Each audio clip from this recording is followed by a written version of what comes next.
नमस्कार, आप देख रहे हैं लाइव बिहार। मैं हूं आपके साथ राजमोहन तिवारी। तो तमाम विरोध और भारी आक्रोश के बीच महागठबंधन में सीटों का ऐलान हो गया है। ऐलान के बाद वीआईपी पार्टी के प्रमुख मुकेश सहनी ने सीधे सीधे पीठ में खंजर घोंपने वाली बात कह दी है, लेकिन उसके बावजूद भी अब महागठबंधन अपने को एकजुट दिखा रहा है।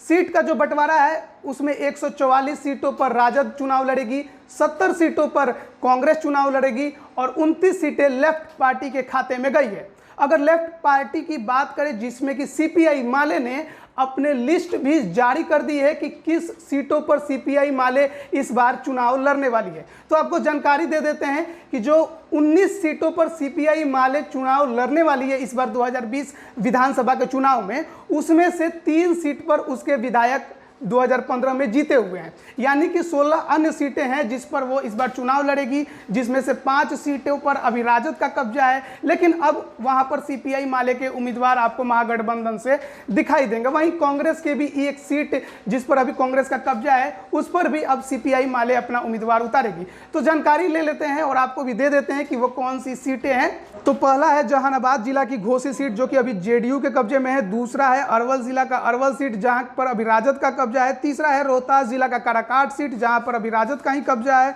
चौथा है पटना का फुलवाड़ी सीट, जहां पर अभी श्याम रजक जहां से विधायक थे, लेकिन अब उन्होंने इस्तीफा दे दिया है। यानी महागठबंधन से अब सीपीआई यहां से चुनाव लड़ेगी, तो श्याम रजक का टिकट मानिए कि कट गया है। अगला है पटना का ही पालीगंज सीट, जहां पर अभी राजद का कब्जा है। फिर है कटिहार जिला का बलरामपुर सीट, जहां पर अभी सीपीआई माले ही जीती हुई है। अगला है सिवान जिला का दरौदा सीट, जहां से अभी निर्दलीय हैं करणजीत सिंह, उपचुनाव में जीते थे। उससे पहले यहां पर जेडीयू की कविता देवी चुनाव जीती थी, लेकिन सांसद बन जाने से यह सीट खाली हुई थी। लेकिन 2019 के उपचुनाव में यहां से करणजीत सिंह ने निर्दलीय बाजी मारी थी। अगला ही है सिवान जिला का दरौली सीट, यहाँ से भी सीपीआई माले जीती हुई है। फिर है पश्चिमी चंपारण का सिकटा सीट, यहाँ पर अभी जेडीयू का कब्जा है। फिर है सिवान जिला का ही जीरादेई सीट है, यहाँ पर भी अभी जेडीयू का कब्जा है। फिर है बक्सर जिला का डुमराव, यहाँ पर भी अभी जेडीयू का कब्जा है। फिर है पटना जिला का ही दीघा, यहाँ पर अभी भाजपा के उम्मीदवार जीते हुए हैं। अगला है भोजपुर का आरा, भोजपुर जिला का आरा सीट, यहाँ पर अभी राजद का कब्जा है।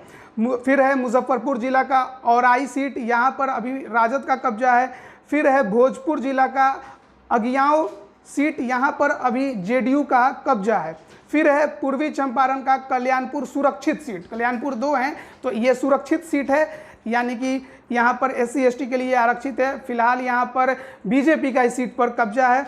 अगला है तरारी सीट, जो कि सीपीआई माले ही यहाँ से जीती हुई है। फिर है समस्तीपुर जिला का वारिसनगर, यहाँ से भी अभी जेडीयू के उम्मीदवार जीते हुए हैं।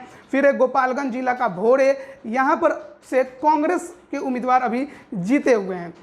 तो ये 19 सीटें हैं जहां पर इस बार सीपीआई माले इन सीटों पर उम्मीदवार उतारेगी। पिछले बार 2015 के चुनाव में सीपीआई लेफ्ट पार्टी से एक सीपीआई माले ही थी जिसने कि अपना खाता खोला था और 3 सीटों पर जीत दर्ज किया था, लेकिन अन्य कोई भी सीपीआई का उम्मीदवार लेफ्ट का कोई भी पार्टी अपना खाता भी बिहार विधानसभा चुनाव 2015 में नहीं खोल पाई थी। तो देखना होगा कि इस बार जब वाम दल महागठबंधन से गठबंधन करके जब उतर रहे हैं मैदान में, तो कितने सीटें जीतते हैं, क्योंकि लगातार देखा जा रहा है कि वाम दलों का जो वर्चस्व है बिहार में और जो जनाधार वाला उनका क्षेत्र है, वहां से भी उनका जनाधार लगातार खोता जा रहा है। कन्हैया कुमार एक युवा चेहरा वहां से निकले भी हैं, लेकिन उसके बावजूद भी लगातार वाम दल का वर्चस्व बिहार से खत्म होता नजर आ रहा है। लेकिन राजद के साथ और कांग्रेस के साथ चुनाव में उतरने के बाद इनकी क्या स्थिति रहेगी, क्या परिस्थिति बनेगी, कितने सीटें जीतेंगी, यह देखना बड़ा दिलचस्प होगा। क्या वाम दल बिहार विधानसभा चुनाव 2020 में अपनी जमीन को फिर से बचा पाएगी, नई जमीन, और जो युवा है, अब जो नया बिहार बन रहा है, नया युवा दिख रहा है, तो क्या वो युवा वाम दल की तरफ आकर्षित होते हैं, ये देखने वाली बात होगी। तेजस्वी और कन्हैया जब साथ मंचों पर दिखेंगे तो युवा उनके प्रति कितने आकर्षित होते हैं, उनके बातों से कितने प्रभावित होंगे और उसको कितना वोटों में महागठबंधन बदल पाएगा, ये देखने वाली बात होगी। तो ये बड़ी खबर थी कि 19 सीटों पर सीपीआई माले ने अपने लिस्ट जारी कर दी। हालांकि अन्य जो वाम दल के 2 और पार्टियां हैं उन्होंने अभी अपनी लिस्ट जारी नहीं की है। 10 अन्य सीटों पर वो चुनाव लड़ने वाली हैं। तो देखते हैं कि अन्य जो वाम दल के हैं वो कहां से चुनाव लड़ते हैं। तो फिलहाल के लिए इतना ही। खबरों में बने रहने के लिए चैनल को सब्सक्राइब जरूर करें, साथ ही बेल आइकन की घंटी जरूर दबाएं। धन्यवाद।